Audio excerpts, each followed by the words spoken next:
daanan ng tao yan. Kaya kayo pinagpabawalan dyan. Lahat, sa totoo lang, lahat kayo bawal dyan. Kung friendly lang sa alam nyo na saan dapat pinakbuha ko na sa total.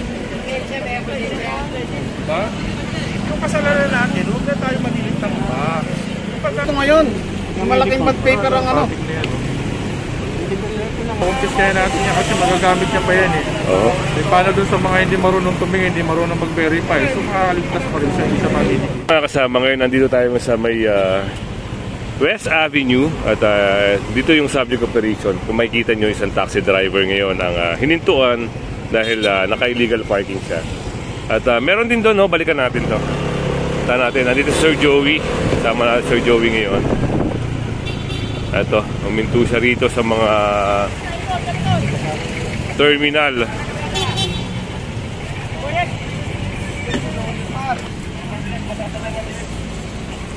Ito, napansin. Hello. Sir, morning. Sir, ito yung dati, no, na-operate na. Ito nga, sinabihan ko, hindi niya pa tanggalin. Yung mga obstruction, ano? Ito nga siya rito, papakuha natin yan. Kaya kita mo naman, daanan ng tao yan, hinaharangan. Hinaharangan, no? So, ito.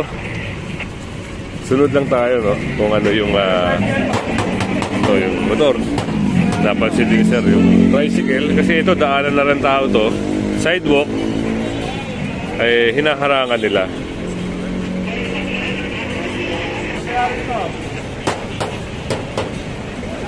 Tikita nyo unattended. So ito, titikita ng unattended.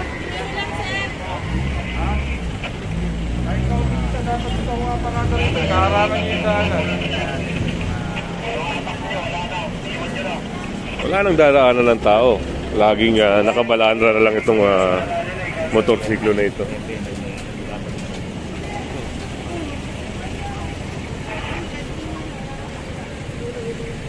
Ito yung ginagawa nilang terminal. So ayan na ata yung driver na tumatakbo.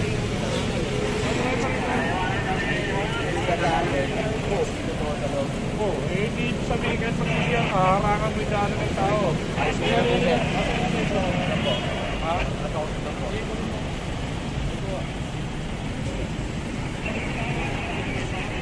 Kukunin niya na yung lisensya niya para tigitan siya. Ayun ang problema. West Avenue, yung unang operation.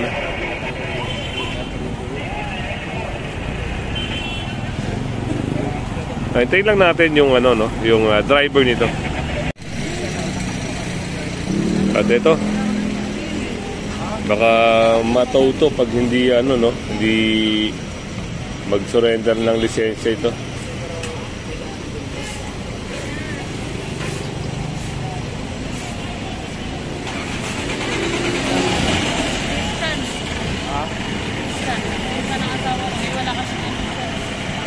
Yung lumabas kanina, sino yun? Sa'yo. Ba't tayo kayo lumabas? Lumabas sa'yo kasi wala po yung... Ha? Wala po yung... Ano nga, may buta? Wala pa, napapagod.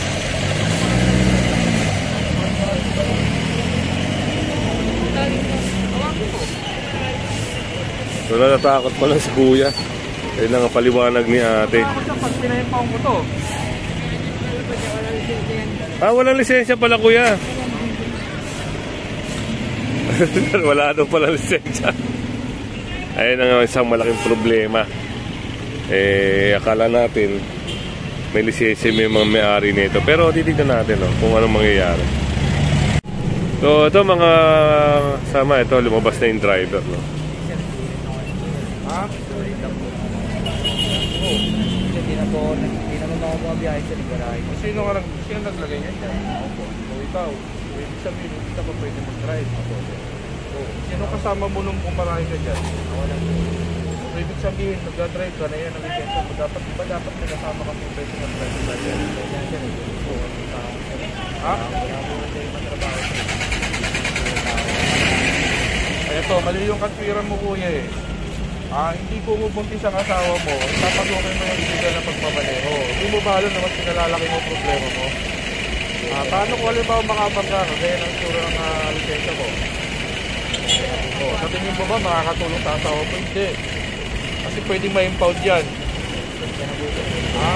Maalam ka lang may kamag-anak mo dyan na may lisensya kasi papakuha ko sa towing niya. Wala kang plano sa lisensya eh. Sige, umalam pa dyan ang matitikitan. So yun, pinaniwanagan siya ni Sir Joey yung pagkakamali niya na dapat niya itama. At syempre kailangan matikitan. Kahit na kakilala yung kamag-anak, basta matikitan. Dahil kung hindi, ito may impound dito.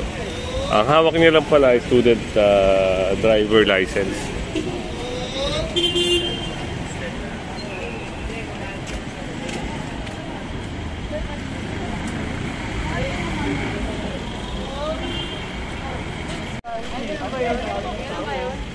O naman maninilit ka pa eh. Ganun. Walang Ha? Kayo, daanan ng tao yan. Kaya kayo pinagbabawalan dyan. Lahat, sa totoo lang, lahat kayo bawal dyan. Kung friendly lang sa alam na saan dapat ang pinangkuha ko na sa total. Diba? Yung kasalanan natin, huwag na tayo manilit ng iba. Yung pagkakasala nyo, itaman nyo na yung sarili. Gusto nyo sumilip kayo ng iba, itaman nyo yung sarili nyo. Huwag nyo na silipin yung iba. Diba? Bakit yung gano'n? Bakit yung ugali natin yung gano'n? So yun mga kasama, parang si ate nagtuturo pa ng iba. Ayan, pinaliwanagan siya ni Sir Joey. Ito ngayon, malaking bad paper ang ano. Pura na yan. Nag-irad to. Tingnan mo yung verde niya. Nagbigay pa siya ng ibang ito kaysa itong dano. Ayan, si Sir Joey na mga kasama ang mismong tumingin no, sa lisensya. Amin mo na lang to, pagkakada namin to. Puntahan mo na lang sa... Ang assessment niya sir, parang peke. Peke talaga. Peke yun mga kasama.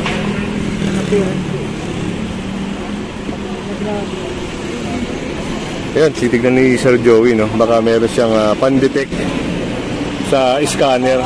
Parang i-scan yung barcode. Titignan natin kung anong lalabas. Original yan. Ang problema, information yan. Yun. Original sir yung ID.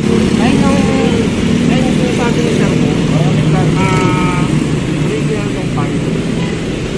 Kasi ang ginagamit kasi nila dito yung pantito. May nagsusupply sa kanila. Pero pag tingnan mo yung hologram yan, wala kayo mabago.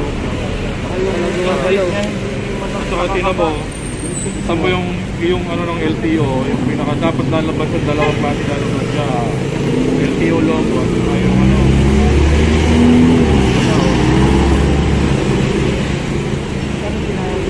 Paano naging kaya magkano hindi ka lang buwan galing. Nanapirance yan. Pag nanapirance, matik na yan. Kailangan ka nag-video. Kailangan sir, yung sisya mo. Kailangan nag-video. Kailangan mo pinakakuha yun. Yung ano lang po. Ha? Ang buwan lang po, nakaraan o... Ano ba yung atalo? Wala eh.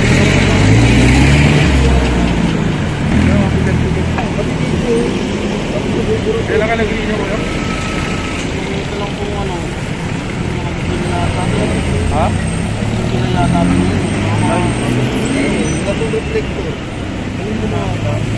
Ganun na ano nito, no? Kailan birthday mo sir? December 20 sir. Tapos July ka nag-renew? Pinano ko lang sa tao sa akin. Yun mga kasama, kasi meron tayong konting idea. Ngayon, kung sinasabi ni sir na July siya nag-renew, tapos birthday niya December, malaking tanong yun. Kasi dapat mag-renew ka kung kailan ka magba-birthday. Birthday mo? Ha? December?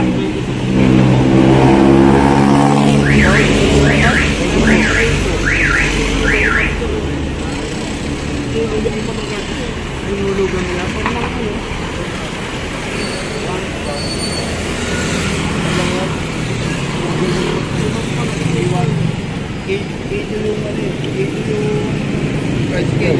Isang LTO mo sa tao siya sir eh. Ha? Sa tao siya eh. Sa tao? Opo. Pero nga, hindi kami nagkita ng tao. ano yun? Pero hindi ka na pumasok sa loob ng LTO. Hindi na, nag-appearance na. Binigay mo na lang yung picture mo. Saka hindi ba sinabi sa'yo? Sir, hindi ba sa'yo pinaliwanag tong code na to? Na bawal ka mag-gamit ng tricycle? Single lang yan. Sabi niya po sa sa akin ng ano daw yan eh. Yung daw po yung bago ngayon, sabi niya sa akin. Single lang kasi yun eh. Pero yung seminar, Tatlo na klase ngayon ng A. may inatid na kasi. Ang A kasi mga motorcycle yun. So, yun. Pag ano ko sa'yo ito?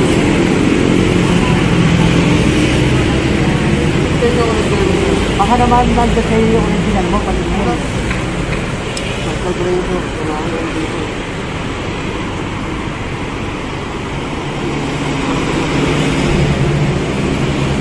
Ayun nga, baka kasi may original lisensya siya. Tapos, alam mo naman sa mga LTO, yung mga fixer dyan, yan ang nagiging problema mga kasama. Yung mga fixer, hindi po yung nasa loob. Kasi yung mga fixer dyan, nananamantala, no? Para kumita lang. Ano binigay mo rin taong sinala ko din dito? Ah, Ano na kasi sa'yo bakit sa akin? kaya tanong ko, nag-renew ka, di ba? Opo. Pinag-renew, asan yung lisensya mo original? Ang wala ko ang sabi niya sa akin kasi, ang sabi niya sa akin sir, ano daw po, ano, sa kanya daw, direct na daw po, sabi niya sa akin. Kahit direct ka, dapat yung original mo lisensya, kailangan mo ng original. Ang babasihan dyan yung ano ng ano mo, sa renewal mo. So wala yung ano, Ano sabi sa akin, wala daw po, ano, hindi mo pinadala yung original mo yung lisensya. Asan nga yun? wala mo ako sa akin. So, yun. Yan lang yan, kuya. Ibig sabihin natin, wala ka ng lisensya. Kasi kung may talagang lisensya ka, yung pag-renew mo, inaano sa amin nga, sa LTO yan. Sabi niya po nga sa akin sir, ano, direct na nga daw po. At nakita mo lang naman sa amin yung original mo lisensya. Hindi naman namin kukunin, nakita ko lang. Sabi niya po sa akin, direct nga daw po, kuha daw po. Sabi niya sa akin. Kuya, Sabi sa akin niya daw po dadaan, kasi wala po, ang mga kasama talaga wala talaga lisensya. tama na, umamin ka. Umamin na si kuya mga kasama. Sabi niya sa akin sir, direct nga daw po, wala daw po, ano, kasi wala daw po lisensya. So, yun mga kasama, no? Si kuya, siya na rin nagsabi na wala talaga siyang lisensya. Wala sa lisensya talaga. Ako wala sa ano. Resibo pa lang. Pinalakan po ito kuya. Nakapirat na ako eh. Ngayon, kasama rin natin si Hepe Lucina. So yun, at nalaman din yung totoo na nagpalakad siya ng lisensya.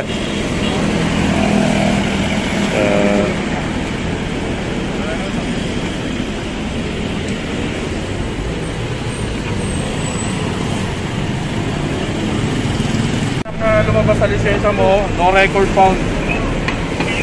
Yan mga kasama. Ibig sabihin, wala sa database yung ano mo. Ibig sabihin, pingil na yung lisensya mo.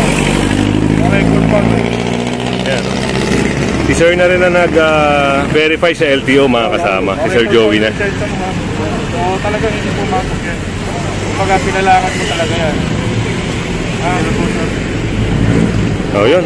Mga kasama, ito.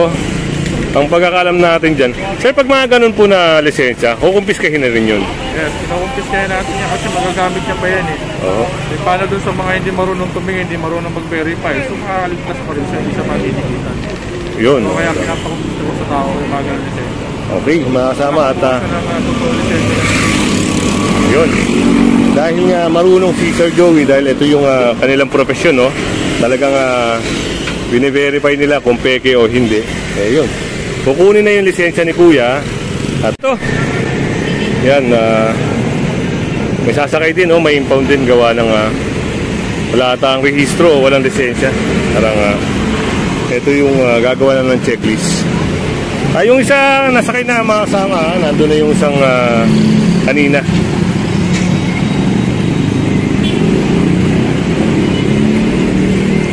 nyo sila Sir Joey, no? Sir, bakit na-impound, sir? Wala lisensya. Naku po, mga kasama, yun nga, lagi nating inuulit sa vlog natin, no? Si Kuya nagdi-deliver ata ito ng mga uling, pero hindi nagdadala ng lisensya. Yun ang malaking problema. Yan, pinirmahan na ni Sir Apo, no? Itong checklist para dito.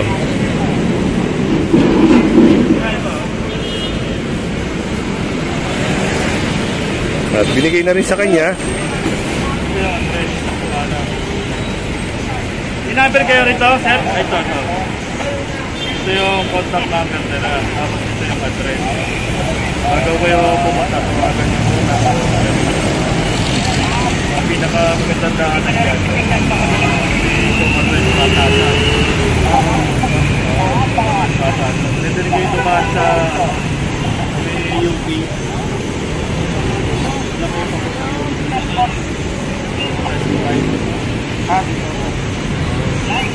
Dalawang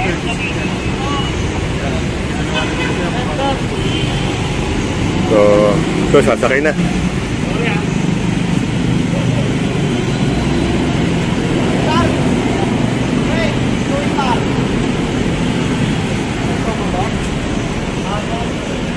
Tanong natin si Kuya, no? Kuya, bakit hindi ka nagdadala ng lisensya? Sir, napabilis ako. Naiwan nyo lang. Ayun, naiwan ka. Kala niya na nasa bulsa yun. Panayo siya na walang lisensya. Oo. Tapos overloading pa. Kasi yung akas niya, dalawa. Ganun, sir? Oo. Ayun, hindi natin naabutan kasi mga kasama. Kaya tinawag lang tayo dito para nga dito sa pagsasakay ng sidecar.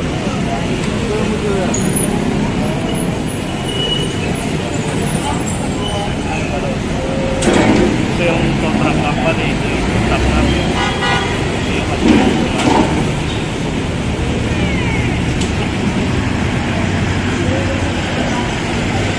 Ayun, at puno na rin, no? Alas puno na. Yan, kung hindi ka pa nag-subscribe, no? Pa-subscribe na lang si Kuya Goods at pahit na rin ng bell para laging update sa ating mga video. Nandito tayo sa area ng Del Monte pa rin, Del Monte.